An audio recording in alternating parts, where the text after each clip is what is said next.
యేసుక్రీస్తు నామములో మీ అందరికీ శుభములు తెలియచేసుకుంటూ ఈరోజు దేవుని యొక్క నూతనమైన వాక్యాంశంతో మీతో పంచుకున్నటకు దేవుడు ఇచ్చిన అవకాశం స్తోత్రం చెల్లించుకుంటున్నాను. ఈరోజు అంశము గ్రేస్ ఆఫ్ గాడ్, దేవుని యొక్క కృప.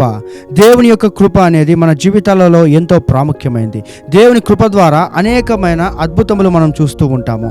దేవుడు అంత పెద్ద కృప మనకి ఏ విధంగా ఇయ్యగలిగి ఉన్నాడో, దేవుడు అంత పెద్ద కృప ఈ మానవాళికి ఏ విధంగా దయచేసి ఉన్నాడో, తమ కుమారుడి ద్వారా ఆ యొక్క ప్రణాళికని దేవుడు ఎంత గొప్పగా మన కోసం రూపదిద్ది ఉన్నాడు. ఈరోజు మనం చూసినట్లయితే ప్రియ దేవుడారా వాక్యంలో మొదటి యోహాను పత్రికలో 4వ అధ్యాయం 4వ వచనంలో, చిన్నపిల్లలారా మీరు దేవుని సంబంధులు, మీలో ఉన్నవాడు లోకంలో ఉన్నవాని కంటే గొప్పవాడు గనుక మీరు వారిని జయించి ఉన్నారు. ఇక్కడ అపోస్తలుడైన యోహాను కంప్లీట్ గా చెబుతున్నాడు, చిన్న పిల్లలారా మీరు దేవుని సంబంధులు. ఈ వాక్యంలో నీవు చూసినట్లయితే ప్రియ దేవుని బిడ్డ, మనలో ఉన్నవాడు లోకంలో ఉన్నవాని కంటే గొప్పవాడు. ఈ లోకంలో ఉన్న అపవాది కంటే మనలో ఉన్న పరిశుద్ధాత్మ దేవుడు, దేవుని యొక్క వెలుగు, తండ్రి కుమార పరిశుద్ధాత్మ దేవుడు గొప్పవాడు. ఆయన యావత్ సృష్టిని సృజించిన వాడు. అటువంటి గొప్ప కృప నీ జీవితంలో దేవుడు ఉంచి ఉన్నాడు. అటువంటి దీవెన నీ జీవితానికి ఇచ్చి ఉన్నాడు. అటువంటి గొప్ప గ్రేస్ ని నీ లైఫ్ లోకి ఇచ్చినాడు.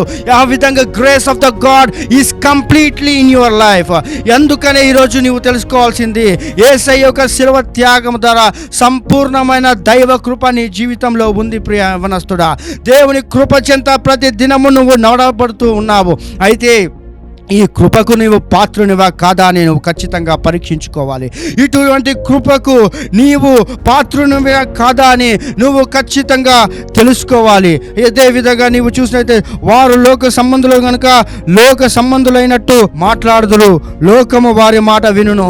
నీవు ఇక్కడ తెలుసుకోవాల్సింది ఒకటే, you are not belonging to this world. ఈ లోక శరీరేచ్ఛల జీవితము నీది కాదు యవనస్తుడా. పరలోక జీవితము. ఈ లోక మాటలు నీవు విన్నావంటే నీవు దేవుని యొక్క కృపని పొందుకోలేవు. దేవుని యొక్క కృపని నీవు పొందుకోలేకుంటే ఆయన పరలోక రాజ్యము నీ జీవితంలో పొందుకోలేవు. కాబట్టి దేవుడిచ్చిన గొప్ప కృప తన కుమారుడి ద్వారా మనకి, ఆ కృపని విలువతో మన జీవితంలో కట్టుకోవాలి. ఆ కృపని అనుదినము మనము బలపరుచుకోవాలి. ఆ కృపని అనుదినము ప్రతి క్షణము నీవు పొందుకుంటూనే ఉండాలి. అటువంటి ఆశీర్వాదకరమైన జీవితమును జీవించాలి. అది ఏ విధంగా నీవు జీవించగలుగుతావు, అది ఏ విధంగా నీవు నడవగలుగుతావు అనేది నీకు వాక్యమే చెబుతుంది. దేవునికి ఇష్టమైన పనులు నీ జీవితంలో ఉండాలి. దేవునికి ఇష్టమైన ఫలాలు నీ హృదయంలో ఉండాలి. యేసయ్య ఎటువంటి ఫలాలతో ఈ లోకంలో నడిచి ఉన్నారో నీవు తెలుసుకోవాలి. అటువంటి ఫలాలతో నీవు కూడా నడవాలి. అటువంటి ఫలాలు నీవు పొందుటకు యేసయ్య నీవు నడచాలి. ఆయన వాక్యమును నీ జీవాహారముగా మార్చుకోవాలి. అప్పుడే ఆయన కృపకి నీవు పాత్రుడవైతావు. దేవుని కృపకి నీవు అర్హుడవైతావు. ఎంతో గొప్ప సృష్టికర్త మన కోసము, మన జీవితాల కోసము తన బిడ్డైన యేసయ్యని శరీరధారి పంపించి ఎంతో చిత్రహింసలతో శిలువ పైన వేధించి ఆయన మన కోసము మరణించి ఉన్నాడు. తిరిగి లేచి పరిశుద్ధాత్మ దేవుని ద్వారా తిరిగి లేచి ఉన్నాడు. ఇది కేవలము ధర్మశాస్త్రముని విరగొట్టుటకు, దేవుని యొక్క కృపని మన జీవితాల పైన పంపుటకు, చూపుటకు, జీవింపచేయుటకు ఇంత గొప్ప కార్యము దేవుడు చేసినాడు. తిరిగి మానవ సంబంధాన్ని పరలోక సంబంధంలోకి తిరిగి చేర్చుకొని ఉన్నాడు. ఇటువంటి గొప్ప కృపని నీవు నీ జీవితము వెలువిస్తుందా లేదా, నీ జీవితంలో దానికి విలువందా లేదా, అటువంటి దేవుని యొక్క ఫలమునకి నీవు విలువిస్తున్నావా లేదా, విలువ ఇవ్వకుంటే నీ పైన ఆయన కృప ఎంత ఉన్నా కూడా అది నీవు పొందుకోకపోతే అది నీ తప్పిదం అవుతుంది. ప్రియమనస్తుడా, ఈరోజు అటువంటి కృపకి ఎక్కువ ఏ విధముగా నీవు పాత్రలవుతావో, ఎటువంటి ఫలములు కలిగి నీ జీవితం ఉండాలి, ఎటువంటి క్రమశిక్షణ కలిగి నీ జీవితం ఉండాలి, ఎటువంటి ఆత్మీయ ఆహారము కలిగి నీ జీవితం ఉండాలి, నీవు ఖచ్చితంగా తెలుసుకోవాలి. పౌలు మరి గలతీయులకు రాసిన పత్రికలో 5వ అధ్యాయమును చూసినైతే ఆత్మానుసారముగా నడుచుకునేడే అని ఇక్కడ క్రమముగా అపోస్తలుడైన పౌలు చెబుతున్నాడు. ఆత్మానుసారం నడుచుకునుడే, అప్పుడు మీరు శరీరేచ్ఛను నెరవేర్చరు. శరీరేచ్ఛ అంటే నీవు తెలుసుకోవాల్సింది పాపము. ఈ శరీరంలో నీ జీవిస్తూ నీవు పాపము జీవితంలో జీవించకూడదు. దేవుని కృపను నువ్వు పొందుకోవాలంటే, నీవు పాపముని పక్కకు పెట్టవాలంటే, నీ పరిశుద్ధాత్మ దేవుడు నీకు సహాయము చేయాలంటే, పరిశుద్ధాత్మ దేవునికి నీవు అవకాశం ఇవ్వాలి. ఏ విధంగా నీవు అవకాశం ఇస్తావు అనేది నీవు పరీక్షించుకోవాలి. ఇక్కడ 5వ అధ్యాయంలో నువ్వు చూసినట్లయితే, గళితులు రాసిన పత్రికలో 5వ అధ్యాయంలో 16వ వచనం నుంచి నువ్వు చదివినట్లయితే 24వ వచనం వరకు శరీరేచ్ఛలు ఏంటివో నువ్వు చూడగలుగుతావో, ఆత్మ ఫలములు ఏంటివో నువ్వు చూడగలుగుతావో, ఎటువంటి జీవితము నువ్వు కలిగి ఉన్నావో నీవు తెలుసుకోవాలి. నీ శరీరేచ్ఛలో ఎటువంటి దేవునికి అయిష్టమైనటివి నీ జీవితంలో ఏలుతున్నాయా నీవు ఖచ్చితంగా నువ్వు గమనించుకోవాలి. అటువంటివి ఇంకా ఉంటే వాక్యము చదువు, యేసు నామములో వాటిని ఈ రోజు నుంచే తీసివేయి, పక్కకి ప్రార్థించు. ఆయన రక్తంతో కరవడు పరిశుద్ధాత్మ దేవుని సాయంతో ఆత్మ ఫలములు ఏంటో నువ్వు ప్రార్థించి అదే వాక్యంలో చదివి ఆత్మ ఫలములు నువ్వు పొందుకోవాలి. అదే వాక్యంలో 22వ వచనంలో, అయితే ఆత్మఫలములు ఏమనగా ప్రేమ, సంతోషము, సమాధానము, దీర్ఘశాంతము, దయాళుత్వము, మంచితనము, విశ్వాసము, సాత్వికము, ఆశా నిగ్రహము, ఇట్టి వాటికి విరోధమైనది ఏదీ లేదని వాక్యము చెబుతుంది.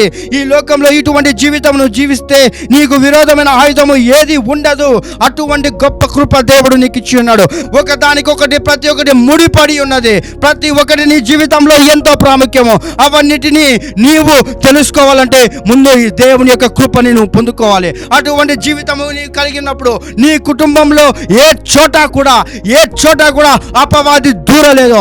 అపవాది దూరకుంటే నీవు దేవుని కృప చెంత ప్రతి దినము గొప్పగా ఎదుగుతావు. ఆయన కార్యముల చేత ప్రతి దినము నువ్వు గొప్పగా ఎదుగుతూనే ఉంటావు. అటువంటి జీవితము నీకు కావాలా వద్దా యవనస్తుడా? నీ యవన జీవితము ఎంతో ప్రాముఖ్యము. ప్రతి దినము యవన జీవితము కట్టుబడిన గోడ వంటిది, కట్టుకుంటున్న ఇంటి వంటిది. ఈ యవన జీవితంలో నీవు తీసుకునే నిర్ణయాలే భవిష్యత్తులో నీ కాలంలో నీ మంచిగుంటుందా, చెడుగుంటుందా, ఉంటుందా, కూలిపోతుందా, ప్రతి ఒక్కటి నియమించేది. ఈ రోజు ఈ యవన జీవితంలో నీవు తీసుకున్న దేవుని కృపని పొందుకునుంటాయి. ఆ కృపని పొందుకున్నటకు నీవు అర్హుడువా కాదా అని నువ్వు తెలుసుకోవాలి. ప్రియవనస్తుడా, ఈ రోజు వాక్యము చెబుతున్నది ఒకటి. దేవుడు ఏమి కోరుకుంటున్నాడు యవన జీవితంలో నీవు చూసినట్లయితే, కీర్తనల గ్రంథంలో 7వ అధ్యాయంలో, యెహోవా నీతిమంతుడు, ఆయన నీతిని ప్రేమించువాడు, యథార్థవంతులు ఆయన ముఖ దర్శనము చేసెదరు. యెహోవా నీతిమంతుడు, దేవుడు నీతి కలిగిన దేవుడు. నీతి యథార్థ కలిగిన జీవితాలంటే ఆయనకి ఎంతో ఇష్టము. అటువంటి ఇష్టమైన క్రమపద్ధతిన జీవితము కలిగిన జీవితము నీకుందా? అటువంటి హృదయము నీ కలిగి ఉన్నావా? అటువంటి హృదయము నీవు కలిగి ఉన్నప్పుడు ఆత్మ ఫలములు నీలో నీ జీవితంలో పొందుటకు నీకు ఎంతో సులభము. ప్రియ దేవుని బిడ్డలారా, అటువంటి నీతి యథార్థ కలిగిన జీవితంలో కలుషితం ఉండదు. దేవుని హృదయంలో కలుషితం లేదు. అటువంటి హృదయమే నీ జీవితంలో కూడా దేవుడు కోరుకుంటున్నాడు. కలుషితం ఉన్న హృదయంలో దేవుడు ఒక కృప పని చేయుట ఎంతో కష్టము. కలుషితమైన ఆలోచనలో దేవుని కార్యములు పని చేయుట కష్టము. ఎందుకంటే నిన్ను పాపం అనే సంఖ్యల కింద నువ్వు ఉండి ఉన్నావు కాబట్టి ఈరోజు ప్రియ యవనస్తుడా, నీవు దేవుని కృపను పొందుటకు ముందుకు రా. దేవుని కృపను పొందుటకు నీ హృదయాన్ని తెరచు. నీ హృదయం నీతి లేదైతే నీతి నేర్పి, యథార్థ లేదైతే యథార్థత నేర్చుకో.